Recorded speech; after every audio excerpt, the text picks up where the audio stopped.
കാവിക്കൊടിയേന്തിയ ഭാരതാംബ വിവാദത്തിന് ശേഷം മുഖ്യമന്ത്രി പിണറായി വിജയൻ ഇന്ന് ആദ്യമായി രാജ്ഭവനിലെത്തും.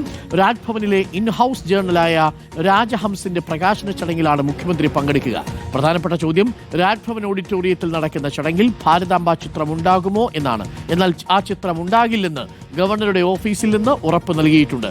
ചടങ്ങിലേക്ക് പ്രതിപക്ഷ നേതാവിന് ക്ഷണമുണ്ടെങ്കിലും വേദിയിൽ പ്രത്യേക സ്ഥാനമില്ലെന്നറിയുന്നു. ഗോപാൽ ശിലാസനലുണ്ട് കൂടുതൽ വിവരങ്ങളുമായി. Gopal, good morning. ഗോപാൽ, ഗവർണറും മുഖ്യമന്ത്രിയും പങ്കെടുക്കുന്ന രാജ്ഭവനിലെ ചടങ്ങാണ്. എല്ലാവരും ഉറ്റുനോക്കുന്നത് അവിടെ പങ്കെടുക്കുന്ന അതിഥികളെയല്ല, ആ വേദിയിലുള്ള ചിത്രമാണ്. ഭാരതാംബയുടെ ചിത്രം ഉണ്ടാകുമോ ഇല്ലയോ എന്നുള്ളതാണ് ചോദ്യം. തരൂരാണ് ഇത് ഏറ്റുവാങ്ങുന്നത്.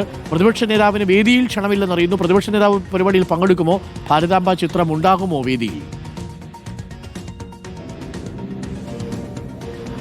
ഡോക്ടർ അരുൺകുമാർ, ഏറെ കാത്തിരുന്ന ആ പരിപാടി, അതിനുവേണ്ടിയുള്ള തയ്യാറെടുപ്പുകളെല്ലാം തന്നെ പൂർത്തിയായിരിക്കുന്നു. പ്രധാനപ്പെട്ട അതിഥികളെല്ലാം തന്നെ സദസ്സിലേക്ക് എത്തിച്ചേർന്നിരിക്കുന്നു. നമുക്ക് ഇതിൽ ഏറ്റവും പ്രധാനമായി നമ്മൾ അറിയേണ്ടത്, ഇപ്പോൾ ഈ ജേർണൽ ഏറ്റുവാങ്ങുന്ന ശശി തരൂർ MP ഇവിടേക്ക് എത്തിച്ചേർന്നിരിക്കുകയാണ്. ഈ പരിപാടിയുടെ പ്രധാന ആകർഷകങ്ങളിൽ ഒരാളായ, പ്രധാന വ്യക്തിത്വങ്ങളിൽ ഒരാളായ അദ്ദേഹം ഈ പരിപാടിയിലേക്ക് പങ്കെടുക്കുന്നതിന് വേണ്ടി എത്തിച്ചേർന്നിരിക്കുകയാണ്. അതിനോടൊപ്പം തന്നെ മറ്റൊരു പ്രധാനപ്പെട്ട ഒരു കാര്യം, ഈ ചടങ്ങ് നടക്കുന്ന വേദിയാണ്. ഈ വേദിയിൽ എന്തൊക്കെയാണ് ഉള്ളത്, എന്തൊക്കെ ഇല്ല എന്നുള്ള കാര്യമാണ് ഏറ്റവും പ്രധാനമായി ഇന്നത്തെ ദിവസത്തിൽ ഉറ്റുനോക്കുന്നത്. കാരണം സർക്കാരും ഗവർണറും തമ്മിൽ, ഗവർണർ രാജേന്ദ്ര വിശ്വനാഥ് അർലേക്കറും തമ്മിലുള്ള പോരിന്, രണ്ടാം ഘട്ട പോരിന് തുടക്കമിടാൻ കാരണമായ ഒരു പ്രധാനപ്പെട്ട ഘടകമായിരുന്നു കാവിക്കൊടിയേന്തിയ ഭാരതാംബ.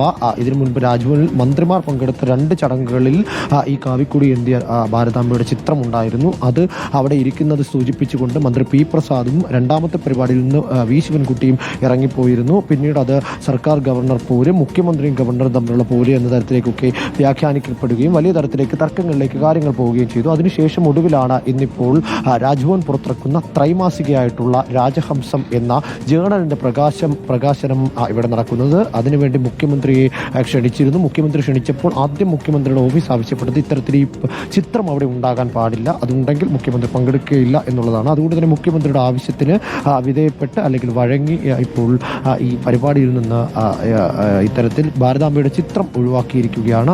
വേദിയിൽ 3 പ്രധാനപ്പെട്ട അതിഥികൾക്ക് ഇരിക്കുന്നതിന് വേണ്ടിയുള്ള കസേരകളും ഒരു മേശയും ഒരു പോഡിയവും